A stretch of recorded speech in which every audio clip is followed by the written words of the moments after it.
Oh, and we are live. Welcome back, everybody, to episode 261 of Behind the Tool Belt. Thank you for joining us on this Tuesday morning edition. We decided to do today instead of Christmas morning or Christmas afternoon. Now, we could have probably gotten away with it, but I figured I wouldn't put everybody through that on Christmas afternoon or morning. So today we have another special guest, and stay tuned, and we will be back after our short intro from our sponsors.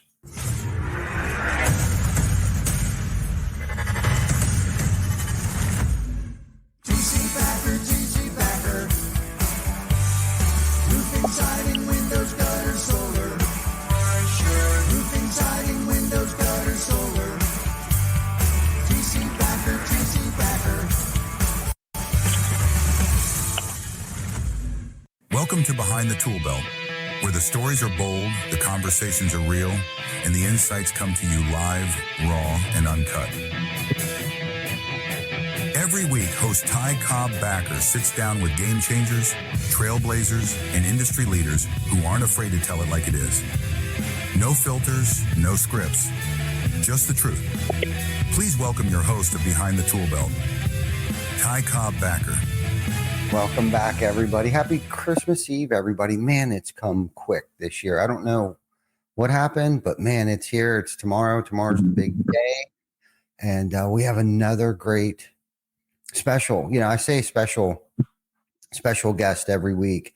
But truly today, we have one of my mentors from a distance, whether you know it or not, Jeff, the founder, the leader of Impact Nations, Global Ministries.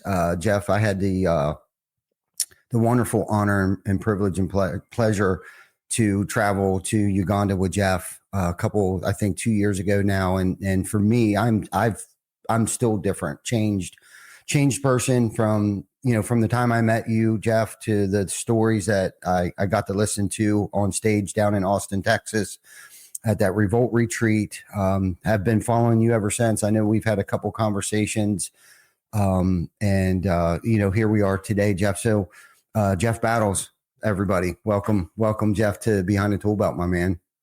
Thank you so much, man. What a privilege to be on here. We've talked about it for quite a while, so I'm glad that we could finally make it happen. So appreciate you. Yeah, me too. I think we were trying to carve out some time when we were over in Uganda, but you were crazy busy and involved with all kinds of things that I had no idea, and very, very, eye-opening things that I got to experience while we were over there. It definitely put me in a different mindset of, when I think things are going, not so well for me, and has put things in perspective on so many different levels. It's amazing what you do. And that's kind of why I wanted to bring you on the show today. No better person, I think, the day before Christmas, someone that gives more than I'm sure you have, most of your life. But let's dive into a little bit of your background, what it was like, how you got here, and what it's like now.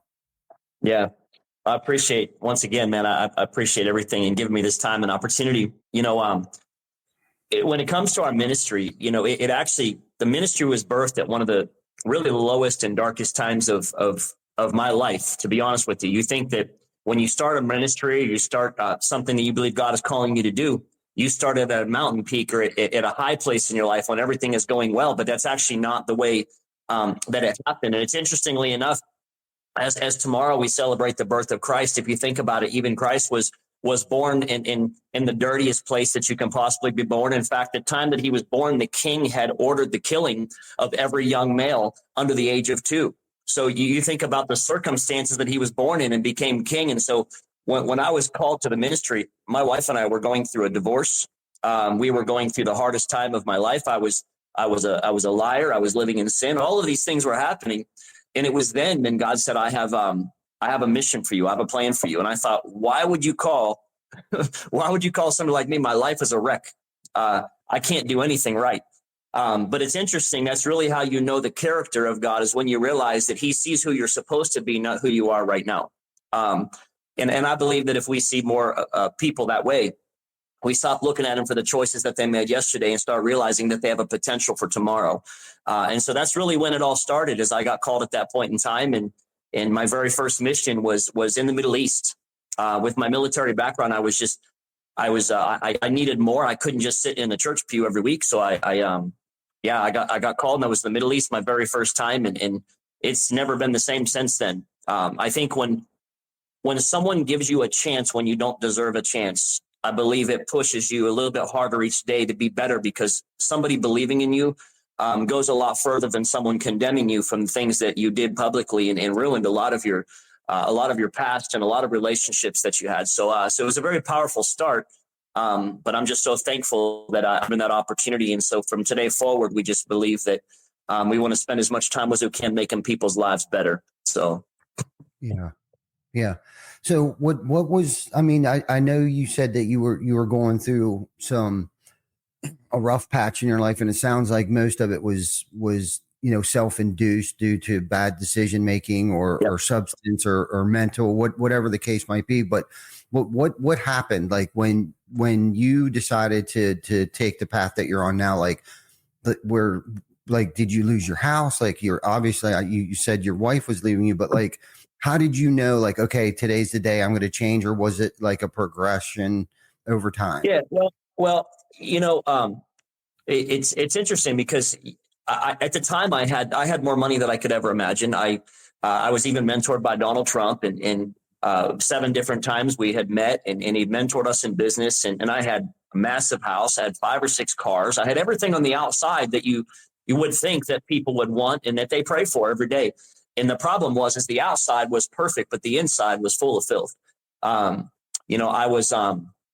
was just doing the opposite. I was standing on stages reciting scripture, but I was living the exact opposite of the way that I was preaching and teaching. So I just took a nosedive. And I've realized in life, when God exposes you for the things that you're hiding per se in the dark, it's not really a punishment. It's an opportunity for us to open up, turn around, get back, and head on the right direction. So God had told me to give up that business, to let go of that, because it was that success. I was in Success Magazine 4 different times. It was that success that kept me so full of pride.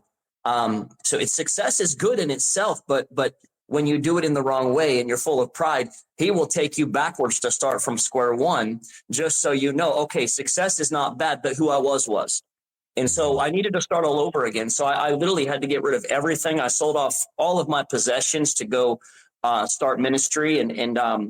And it wasn't really a punishment. It was God stripping everything in my life that I was holding on to. And I found my strength in him instead of all the things that I could acquire on my own, or the things that money could buy. So after all of that had happened and I had hit that low, I was actually in my wife used to pray for me in her closet when I would be out living in sin and doing stupid things. And she would go in that closet and pray. It was a big walk-in closet. And it was one day when she had left and the kids had left. So I was in a 6-bedroom house, with the only bedroom that had anything in it was mine, and it was me. And I walked into her closet to just go in and pray or do something. I was at loss. And so I walked into her closet, and I literally felt the power from where she had been praying for me that entire time, that I was being an idiot.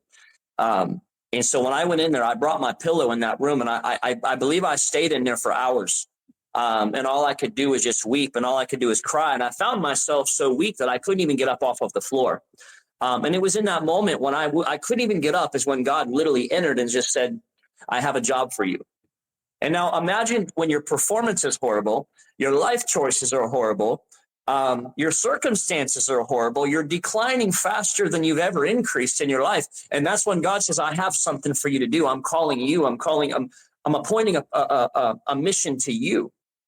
And I believe that it was that moment that I realized, like, every single circumstance biblically, every single person that God pulled, he pulled them from the ground. He pulled them from the lowest point of their lives and said, I have something for you. And so it was that time that everything really transformed and changed for me. I'm still not perfect. I still make stupid choices. But I realized that every time I fall, I know now you just get up and you keep going in the same direction that you were going in, if it's the right way. So So yeah, it was a challenging start, but I'll tell you, I wouldn't trade it for anything, because it's those rocky times and it's those valleys that teach you how good the mountaintop really can be. Yeah. Amen to that. Amen to that. So you touched on the word success quite a few times there when you were talking. Would you say that your definition or your perception of success has changed? 100%. Yeah. So how do you define success today? Well, I think success without peace, without joy, without purpose, I think is not really truly success. I mean, we a lot of times success has been polished up, is on the outside if you have the tangible things. But I think really success is that's just a byproduct, in my opinion. I believe success starts on the inside. If you have joy, if you have peace, if you know the direction you're supposed to be going. I know people that have the nicest cars, the nicest houses, but have no idea where they're supposed to be at and what they're supposed to be doing. I think the poorest person in the world, all they have is money. Money is a byproduct. Money is a tool that you shouldn't serve money, but money should serve you. And I believe that when you start putting money second or third or fourth, I believe that it's a lot easier to attain when it stops becoming such an idol in our lives. And that's really what's happened for us. In fact, if you remember, it was a little over a year ago. It was December of last year that I sat on the phone with you and I said to you, I contemplated even quitting the ministry because funding it was just so difficult and so hard. And I said, I was expecting all these business owners to support us in what we're doing, and it really didn't happen. And so I prayed. I said, God, if you don't want me doing this anymore, if you don't want me traveling the world anymore, then you just need to give me a sign and show me. And I thought he was giving me a sign that, hey, no support means you should stop. And what I realized is I was asking for support, but I wasn't asking for wisdom. And so I realized the success that you had in business, the success that just from the years of grinding and just in one direction, I thought, you know what, give me 30 minutes of your time. And if you remember, you gave me and a few other people 30 minutes of your time. And I haven't had to go back because I literally took the nuggets that you said in that 30 minutes and I just applied everything that you said. I don't want to do it this way. You already were creating a path to success. So I just took those items that you said, I wrote them down and we applied them that month. And today, even though the giving in the ministry was down today, in the month of December, over $30,000 has gone out in global support and in missions this month. It was one of our biggest months in just support that we've ever had, thanks to a 30-minute phone call when you just said, do this, do this, do this. And I said, okay. And so I just wanted to let you know that 30-minute call has gone a lot further than you think. Yeah. Thank you for sharing that. Cause I try to think back to that call because you said it to me a couple times, or thanked me a couple times, whether through a comment on social media or over the phone. For me, I just, I didn't realize at that time how impactful it was going to be for you. So I'm grateful for the trials and tribulations and ups and downs and ebbs and flows that I've been through. And that's how, when I asked you, how do you measure success today? It's definitely impact over profit. And the impact that we have, the amount of impact that we have on people's lives today is how I measure impact, not necessarily by the dollars in my checking account. It's the amount of people that we're able to impact. And I also feel like that I've been given a second chance, and I call it the extended warranty. And how you get that phone call. Sometimes you get those spam calls all the time and they're trying to extend your car warranty. Well, I took them up on that. And when I got that call, I was like, you know what? Thank you for that extended warranty. I'm on borrowed time today. And, I had to make a decision. What am I going to do with this time, this borrowed time that I'm on today? Am I going to take advantage of it, or am I going to take it for granted? And I've chosen, and I've not been perfect myself. And I've found God, in the basement of churches. And that's typically where we do a lot of our work, is not necessarily in God's house, but like in the basement of God's house, whether it's the food pantries, whether it's the other events and things that I participate in. And that's kind of where I found, and he spoke to me through obviously other people in the pages of the books and stuff that I read and stuff like that. But the part of success where I think so many people get it wrong. They're chasing the dollars, they're chasing the cents. And it's like, what happens is like that actually gets in the way of God. Like whenever you put money in front of God or whatever program that you're involved with, those are the things that you tend to lose. And I think for me, and I've gone through it before, and I've hit rock bottom myself. And it's kind of like, that's where I needed to hear his message, because the noise that I created in my life, I couldn't hear what he wanted me to do. Yeah. And it sounds like that was some, you hit your bottom differently, but we all have different bottoms. But that feeling of the guilt and the shame and the fear, I think, is all the same. I think the feelings are all the same, regardless of how we got there. And I was trying to think of an analogy yesterday after I spoke to you and asked you if you wanted to come on the show. I was trying to think, like, do you think, I guess this is more so a question, like, do you think, why does it take someone like you and me to have to lose everything before we think it's a good idea that we were on the wrong path? Yeah, I think that really the whole idea of everything, I think that's the reason why, is because we thought everything was the wrong thing. Everything was the parts of life that we build ourselves. But I've realized that just like in the book of Jeremiah, it says, before you were formed in the womb, I knew you. And so there was a plan for me and you before we were even born.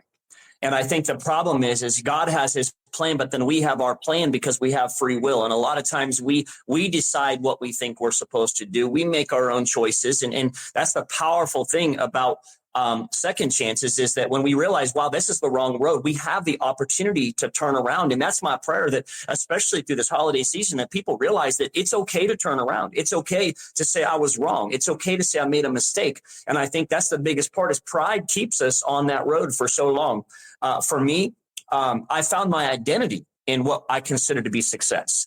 I found my identity in $100,000 cars. I found my identity in a 6-bedroom house.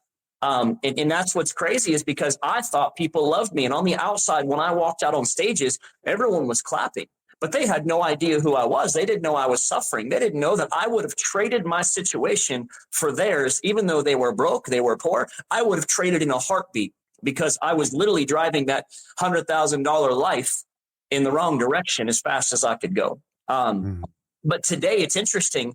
We have more tangible things today than we did back then. But it doesn't control me. It doesn't drive my ship anymore, if that makes sense.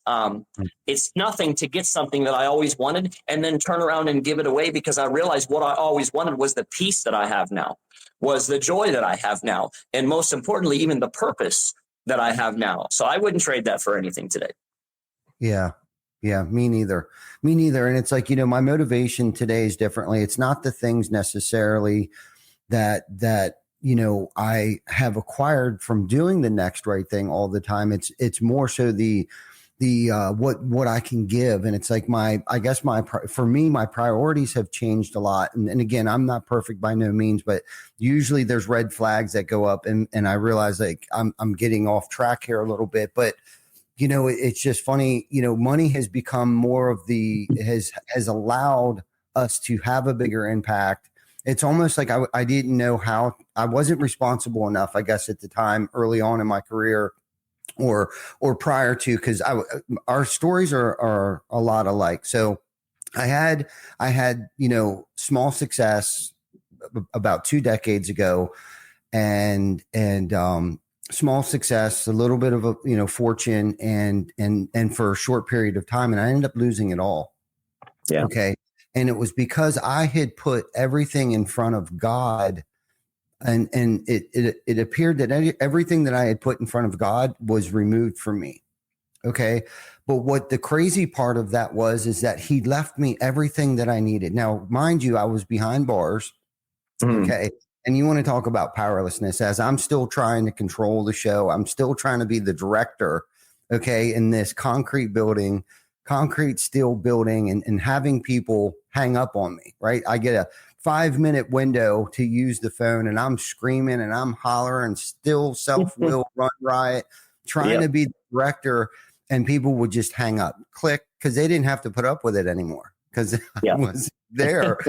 And Yeah. I needed all of that to get humble. And what's crazy is it's like the minute that I dropped to my knees in that small little cell and I said to God, like, please help me. And I've said foxhole prayers many, many, many times, but something changed. Somebody came to visit me and they were so grateful that I was still alive because of the way that I was living my life and treating others and treating my body and things like that. And he came in, he'd visit me once a week. And eventually I was able to get out. And it's like the second day that I got out of jail, like I hit the ground running. My purpose was different. My motivation was different. It was coming from someplace else. And it was a motivation that I've never felt before or got to experience until I actually had lost everything. And it was so funny. Like I went to work the second day I was out. The first day I would have went to work, but I had to run around and do the parole officer thing and pick the cup and do all these things. But literally the second day I had already had a job lined up. I was on a roof the second day. I had found someone that could drive me around in my vehicle that was an assistant, that was my helper. And literally there was people like kind of waiting for Ty to get his shit together for me already. Like people were put in place and like God had started putting people in my life. And my gratitude today is much different. Like I find gratitude in other things, not money. Like I'm not grateful for having money. And don't get me wrong, there are still times because we give so much away there and it sometimes it creates financial insecurity at times, but we continuously keep giving. And then all of a sudden, like that's the silver bullet, like that's the silver lining where it's like continuously keep giving. And then all of a sudden it's like the next thing you know, things are just working out, even when I'm giving, when I don't have myself. Yeah. Yeah. It's 100%. Can you still hear me okay? Yep. No, you're perfect. Okay. We hear you. Yeah, we hear you. And I could talk about that for hours, but let's talk a little bit like what is, for those that aren't familiar with, Impact Nations, why don't you explain to us what that is? Because I think for us, we're having a conversation. We know what impact is, but why don't you explain like what it is that you're doing and some of the programs, not just locally, but globally? Yeah, well, one of the things that people ask me all the time, why are you going overseas so much? Why are you doing so much of your ministry work over there? It's real simple. That's just where I was called. Trust me, I wish I could be doing it here in the U.S. I'd be saving a lot of money, a lot of travel, a lot of time, and even more safe. But, originally we just started out by taking the gospel across the world. We started taking it to the Middle East. We started taking it to Pakistan, Afghanistan, places where it was illegal to preach that message. And over time, we started going to Africa. And so it started out preaching large crusades. We've preached to crowds of almost 500,000 people at one setting at one time. But over time, as I continued to study the word and study the Bible, I realized that Jesus built his whole ministry one by one. He would literally go out of his way. In fact, in John chapter 4, it literally talks about Jesus was walking to this well, and he was so tired that he had to sit down and take a rest. So imagine God himself walking by foot, so tired that he had to sit down because he had a meeting with just one woman that was married 5 times and was living with another man that she wasn't married to. And it's like God himself would wear himself out to go meet a caliber person just like that. And so some things shifted over the last really couple of years as we have so many individual stories and individual testimonies where somebody would just stand out in that crowd. And we would really just invest and put our resources and our energy and our time and just our attention into one single person. You'd have a crowd of 10,000 people, but one person would stand out. And so that one person, we're still with today. That one person at this meeting, we're still with today, whether it be a little kid in a village that we didn't forget their birthday, or whether it be a blind woman from a village who was taken advantage of. It's one thing after another. And so we have probably about 200 people across the world today right now that we individually provide for, that we take care of, that we cover their rent, cover their schooling, make sure their kids have an opportunity to go to school that they never had before. And so even though we've ministered to the large crowds, and we still do, through the word, it really showed me, don't forget about the one. Don't forget about that one person, because if their story stands out to you, there's a reason for that. And God's saying, I choose this one, and I want you to stay with this one because this one has a plan. This one has a purpose. And it's not that everyone doesn't, but your assignment is not everyone. You have to pay attention. When God says this one, he means for you, that person is for you to pour into, to love on. So that's one of the things that we really do is we pinpoint and narrow down when God reveals somebody to us, we just stick with them through the thick and through thin, through hard times, whatever it may be. And it's amazing to see. In fact, I think you witnessed one of the young girls. She's now 14 years old, but we rescued her out of a really dark situation a few years back. And now she's preaching to thousands of people every time she gets the opportunity. And if you knew her situation, if you knew her story before, you'd be like, I'm amazed to see like where God has brought her. But every miracle that God does today on earth, he does it through a man or a woman that says, yes, I'll do it. So that's really what our heart is right now at Impact is really the biggest thing that we're working on today. It's called a storehouse. And what I've noticed over the years of going to church and being part of church is that the storehouse in the Bible was a place where all of the churchgoers would come and they would bring a little bit of food or a little bit of flour or a little bit of eggs. Or it wasn't about money to buy bigger buildings. It was about things that would meet the needs of the people. And I noticed that's missing. And I watched in church in Africa, I would watch how a single mother would come and have nothing. She would have no food, no diapers for her child, but she would bring money to the church. And I'm like, what is happening? How is this mother not able? I mean, she's coming to a place where there's 300 or 400 or 500 people and she's starving. And it wasn't settling. So like a couple of years straight, I was burdened by this. And I was actually very angry at the church for a long time. And then I realized like, if there's something in your life that's causing you to not sleep at night, if it's causing you to wake up and you think about it when you wake up, it's because God is saying, do something. He's like, I'm calling you to do something about it, not complain about it, but do something. So it was about a month ago, I met with the president of Uganda's brother to discuss a land deal to where we can build a storehouse to where single mothers, widows, and even young children who have no family, orphans, can go and get the things that they need. They can get this food, they can get the diapers, they can get the things that they need to survive. And so we're actually beginning that process right now. It's beyond anything I can do on my own financially. It's going to cost more than I'm able to do, but God didn't tell us to plan based on what's in your bank account. He says plan based on what I'm showing you and what I'm telling you. So that's really one of our biggest missions right now is to build the very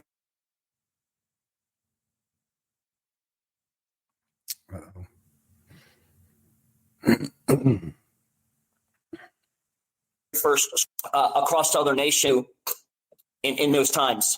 And I believe it's going to be huge. It's going to be massive. I believe Kenya and other nations are going to say, how did you guys do this? Because we want to do it too.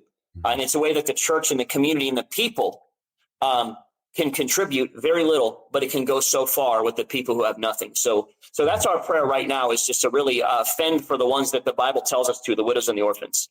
Wow. Jeff, what would you say your biggest challenge is? The biggest challenge is sometimes I get impatient and I'm like, God, hurry up. I'm here and you're back here. So will you catch up with me? And there's a reason why there's a timing for everything. And so I get sometimes stressed, like sometimes get a little bit frustrated because, money is always a factor, but this is why you seek wisdom instead of reward, because wisdom allows you to get a reward anytime you want it.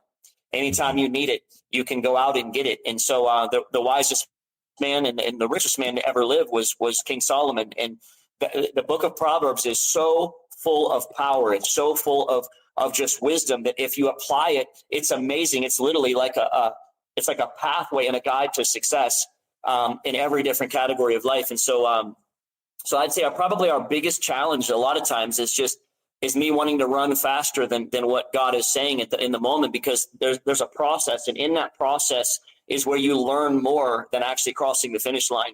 And so he wants us all to really invest and spend time in that process in the valleys of life, because that's where he teaches you everything about himself. Mm-hmm. Mm-hmm. Yeah. Can you share with us like the most impactful story that you've got to experience while doing this? I will do that, but I will say that some of them are so crazy that I don't know that a lot of people would even, and if I didn't have it on video and if I didn't have it on photograph, people wouldn't believe it. But, it was one of my very first trips. You got to understand, my very first trip to Pakistan, I still had I still had the scent of sin on my life. So I'm there preaching in front of thousands of people. And I was just reading from my Bible. I wasn't a good preacher. It was my first time ever. And so, and there were guns, people with guns up on top of rooftops and stuff watching me. And so I'm preaching, and in the middle of preaching, there was 2 women who brought this child up to the altar, and the child was not alive. The child was dead. And you can imagine how afraid I was, because here you read in the Bible about the dead being raised, the sick being healed, all of this stuff. And but here I was, this sinful man, like starting for the first time, starting to preach. My very first sermon I ever preached was there. It was that sermon, first one I ever preached. And here they bring this dead baby to the altar. And they brought this baby because here they thought this man of God is there from America. He's just this mighty man God is using all over the world. Meanwhile, I was scared to death. And so they bring this child, and I didn't know what to do. At first, the security team was making them leave, but all I could think about was in the Bible, there was a woman with an issue of blood that she needed to get to Jesus. She didn't care what people thought. She's like, if I can just get to Jesus, I know I'll get my healing. And so that's all I could think about. So I'm like, don't make them leave. Mm-hmm. And so I leaned over this child, and I started I was going to pray. I was like, God, heal this. But I was going to pray, but all I could do was start crying. All I could do was start weeping. And I was like, Lord, if I had known that you were going to put me in a situation and allow me to be in a situation like this, I never would have lived the life that I lived. I never would have completely turned my back on you, turned my back on my family. I never would have done that if I had known that this was the level you were going to take me. And I cried. And I didn't even pray for the baby, because all I could do was repent of my sin. So imagine the preacher repenting of a sin in front of about 5,000 people. Mm-hmm. And so I finished weeping over this child, and I get up, and the women were pointing at the baby like, what's going on? The baby's still dead. He's still laying here. Like, I thought you were going to pray. And I get up and I back up and I went to go read my Bible. And as they picked the baby up to walk back to their seats, the next thing I knew, I heard screaming. The women started screaming. And in that moment, the baby started breathing. Even now, it's emotional, because I'm sitting there realizing I didn't even pray. I didn't even pray for that child to wake up, because I didn't even have the words to say. I'm like, this is beyond what I can do, because I'm a sinful piece of garbage. So why would God even listen to me at something like this? Mm-hmm. And when I heard them screaming and I realized what happened, it was in that moment that God showed me, and he realized, like, Jeff, it's never been about how good you've been. It's never, all I need is your yes. And God showed me in that moment, if you give me your yes, I will do everything that I promised that I would do. And so you have to put yourself to the side, how dirty you've been, how wicked you've been, and realize, yes, we've been bad, but he's always been good. And it was that time. And from that time, I have seen so many things that I can't even explain, that it doesn't even make sense. But it was that moment that realized he just showed me, I'm God, you're man. Let's keep it that way. And so I'll never forget that time, because that was my very first mission, my very first time. And it's changed my life forever, because there was no other explanation. This baby wasn't dead for 5 minutes. This baby was dead for 3 hours. For 3 hours. Wow. And they heard about the crusade, and they're like, this is our last hope. And I think, this is our only hope. And I think that's our problem here in America, is God is like number 4 on the list. First, let's try medicine. First, let's try this. First, let's try this. And then after everything else has failed, let's turn to him. But that was their first thing. They heard there was a gospel crusade. They heard the Bible was being preached. By the way, these were Muslim women. Mm-hmm. They believed that Jesus was a healer more than any Christian I've ever met. And they came because this is our hope, this is our chance, and that's what happened. So I think that's what really shaped the entire ministry, and so many amazing things after that. But that probably was the most impactful thing I've ever experienced. And it's, by the way, that's not the only time it's happened. I've seen that happen now twice, and it's unexplainable. But I'm so thankful for it. Wow, I mean, I'm speechless. I haven't heard that story yet. I should have probably asked you that a long time ago, but man, that, and I believe it. I believe that happened, and you're right. I'm sure there's probably some people that might be listening to this or might listen to it later on and think, yeah, okay, whatever. But I actually got to experience something when I was in Uganda with you. And it's not quite that, wonderful. But of course, I was questioning myself, like, what am I doing here? It was very uncomfortable. Yeah. but I got to experience some things and saw some things, and I questioned it at first. And you did you did an altar call where everybody was coming up, and you had asked us that had joined you on this crusade to help pray for these people. And I've never, I mean, I have prayed for people. I've always been taught, pray for those, especially those that I might be angry at, right? Like pray for those people for everything that you want for yourself, right? Yeah. But I've also prayed for, my mom and my loved ones and people like that, but not to this extent. So I had this young gentleman, and I don't even know if I told you this or not, but I had this young gentleman, and for those of you that know me, you know my story and why I'm here and why I do what I do today. But I was questioning myself, and I was kind of getting some pressure from the guys, like, have you really turned your God, your will and your life over to the care of God? That's not exactly how they said it, but that's Yeah.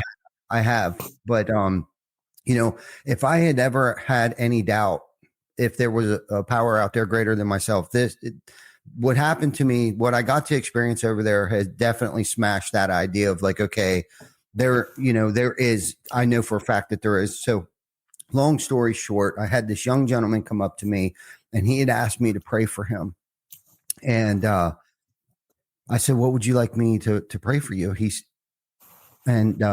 looked at me in the face, and he says, I struggle with alcoholism. I drink too much. And at that exact moment, I knew exactly why I was there, Jeff. Like I said, for those of you that know me, know that I've struggled with alcoholism pretty much my whole entire life. Now, I've been sober for over 14 years now, but at that moment, I knew exactly why I was there, why God had placed me there was to pray for this guy. And I'm not, and for those of you that know me, know that I'm not a Bible bumper or anything like that, but I do believe in a higher power, and I choose to call him God today. And because of that trip, Jeff, you had taken my level of spirituality to a whole nother level that I didn't even know existed, and to witness his miracles, the things that we got to experience over there, whether it was through, those that were coming up that were suffering from black magic or all of these weird and crazy things that you see on TV and you see on the movies, but to be able to experience God's work in a place where you would think that he forgot about and question, why are these people going through the things that they're going through?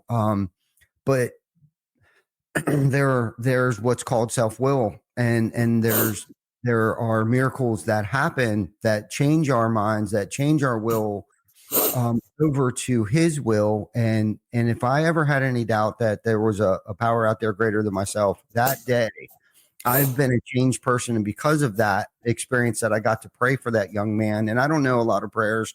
I know the Lord's Prayer, I know the Serenity Prayer, and I know a couple other prayers and things like that. But after that, it was like, and then there was more people approaching me.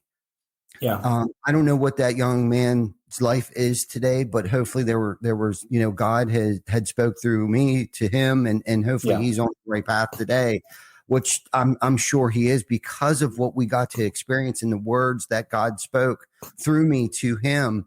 Yeah. I don't even know if I'm making any sense right now, but it's just something that you have to experience, right? Yeah. And I think there was actually a photo that somebody took of that moment when we got to experience that over there. But anyhow, I believe you, Jeff. I'm not sure why my mic's cutting in and out. You guys might not hear it. We hear you good. Okay.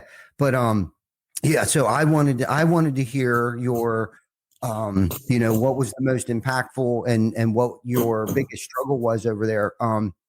So what keeps you motivated? Let's talk about that, because I know inspiring can be very tiring, and I know it at just the small level that I'm at. How do you stay motivated? How do you not get resentful? How do you not get pissed off at people when you're just continuously pouring into them and things just don't appear to be going the way that they should be? Yeah, well, that's actually a great question, because I think that's not just in ministry, but I think it's in life. I think it's in business. It's in anything really. I'll tell you, love is the most powerful force on earth. It's more powerful than anything else. And I'll give you a quick example. One of my last trips, two trips ago, we were ministering in a church, and there was this young girl who came to the altar, maybe 10, maybe 11. And I went to lay hands on her and pray for her. And she started like screaming and falling in the ground, as you've seen before. And she started having like demons, like just manifesting in her. And she was like screaming and yelling and kicking and fighting. And we prayed and we cast these things out of her. And she, when she realized what was happening, she was looking around crying, like so embarrassed. Mm-hmm. And what had happened is both of her parents are gone. She'd been sexually abused at 10 years old. And she was so embarrassed because when that happens publicly, it's like, oh God, everybody just saw this. And she was sitting there crying. I come down off the pulpit from preaching and I sat in the front row. I just gave the microphone to the pastor and I said, here, you finish. And I went and sat by her and I just put my arm around her and I just said, you don't realize what God just did for you. He didn't expose you. He didn't embarrass you. I said, but he just pointed you out. And I said, I can tell you from this day forward, we got you. You got a family now in America that we've got you. Your parents that you were born from may not be here anymore, but you've got a family now that's not going to give up on you. And from that time, she's been in school. She never could afford school. She's in school now. And I got a call about 3 weeks ago that the home that she was renting she was living with a church member. The home was getting demolished because the landowner says, I want the land, not the house. So they were tearing it down. And so we were able to get her in a new place, a new house. And so they just sent the videos and the pictures. And so what am I saying is I'm saying that it's not fake. We actually love the people. And when the people count on you, when they count on you to succeed and to win, I wake up every morning before 4:00 in the morning. Do I need to? Yes, I do. Because there's people, not just my own household, but there's people across the world that are counting me to keep my head straight, to keep my focus straight, to keep everything. And I look at them and I look when they thank me and they thank our team and they thank everybody that's a part of this. I can't let them down. So what keeps me motivated every day is something bigger than me. When you look into the eyes of people that had no hope, that had no chance, and because you said yes to God, it wasn't that much for me to be able to get them a house, to be able to get them, because rent is nothing out there. And so that's what keeps me motivated every day is truly the love for the people because of the way that they've loved me. I spent most of my life not being loved because I wasn't a very lovable person.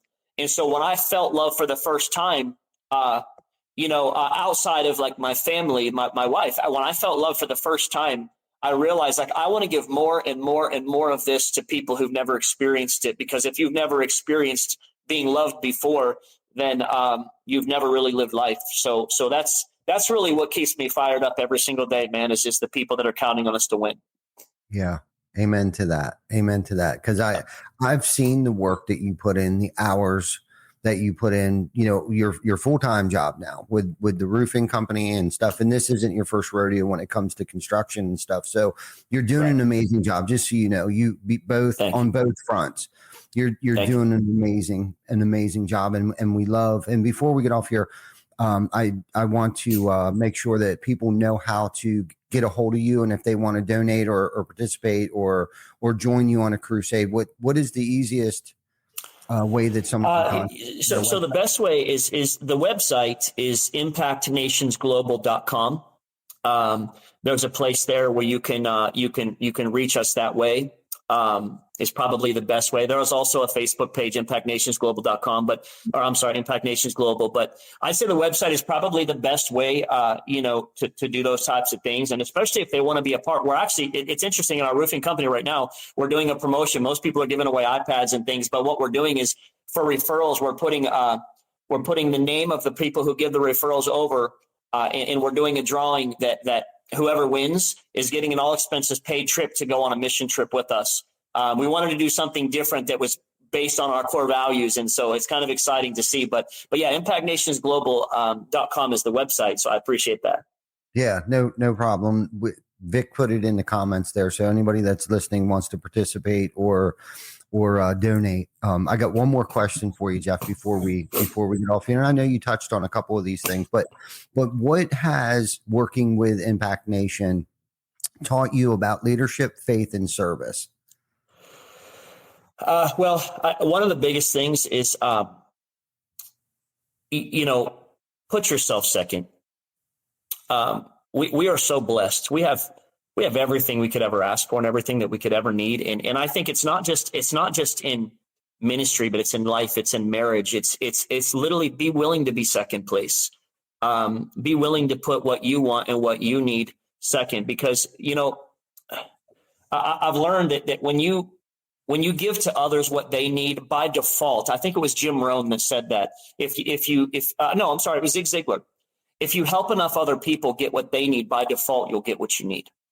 And I truly believe that. And that's one of the things that's taught me is you have to kind of die to yourself and die to your own plans and say, yes, God, whatever you say, I'll do. And I found that there's more peace and there's more joy and there's more just everything when you're not always trying to be first. I the word I and the word me has destroyed so many relationships and so many ministries and so many things. Like I can't even count how many. So I would say I've learned to put myself second, and by default, I found my joy in that place because I'm able to serve. And Jesus says himself, the highest position that you could be in is not king, not pastor, not preacher, but servant. And I've learned that the hard way, and now I'm thankful to be able to be that. Amen to that. And in order to lead, you need to know how to serve first. That's right. Most definitely. And that, I think that is a great message, Jeff. I mean, I think for a lot of people, leading isn't about, being a dictator. It's about empowering and impacting other people's lives and giving them the strength and courage and pointing out to them that they do have gifts. And sometimes it's our job to point out their gifts and help and enable that gift so they can flourish within your dream as well. And I talk about it all the time. I think it was Ed Milet that our dreams have to be big enough for everyone else's dreams to flourish in. But I'd like to take that to one step higher. It's like our legacy has to be big enough for everyone else's legacy to flourish in and to keep the ego out of the way and allow people to grow. And that's really what has helped me over the years too. It's like, and you talked about it earlier. It's like, it all starts here. It all starts on working on ourselves and getting out of the way at times and knowing when to lead from behind and knowing when to grab a hold of the helm. And it's tough. And sometimes it's hard to navigate those waters because sometimes it's like, is this one of those times that I need to step in? Is this one of the times that I need to let them make a mistake? Because being the human beings that we are, we don't like to see people screw up or take a step back. We want to help, but then that can also be a dangerous area too by catering too much to them because then they can't figure things out on their own. But before we get off here, because we're just about at our hour mark here, I believe. What is something that you want to leave our guest with? Whether it has to do with Christmas, whether it has to do with Christ, or just something in general, what would you like to leave us with that we can carry?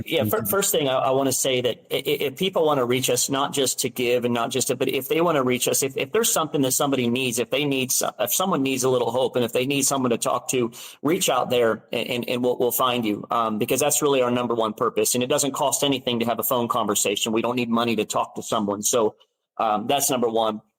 Number two, I would just pray that many of us have been raised in church. Many of us have spent time in church, but sometimes we think that just because our parents had a relationship with God, that sometimes we automatically get grafted in, but we all have to make a decision for ourselves. And I would just pray that each and every person listening today would not see how good of things that we've done or how good, but look back at your life and just reflect at all the moments and times that he's brought you out of, that he's brought you into today and given us another opportunity. And so I would just say through this Christmas season, as we're with family and we're exchanging gifts, just sit back and just smile and just enjoy the fact and know that he gave us another chance. He gave us another opportunity.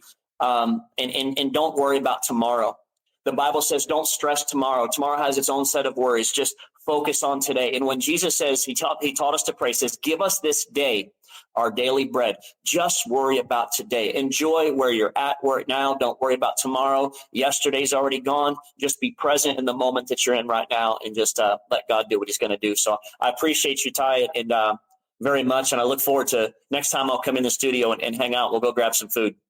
Yeah, I love that. I love that idea. You're not that far away from us. You're about 4 hour drive or Yeah. so. It's not too far. We should definitely hook up and connect more often, Jeff. I take the blame for not reaching out more and supporting what it is that you do. But just know that we are supporting you from a distance. And I love what you're doing, Jeff. Keep doing what you're doing, and don't ever get resentful, man, because you are making an impact, and thank God for you, and thank God for the tribe of people that you've created and rallied to have the impact on the amount of people that you're having impact on. And you are truly a blessing to more people than I'm sure you can fathom. So keep doing what you're doing.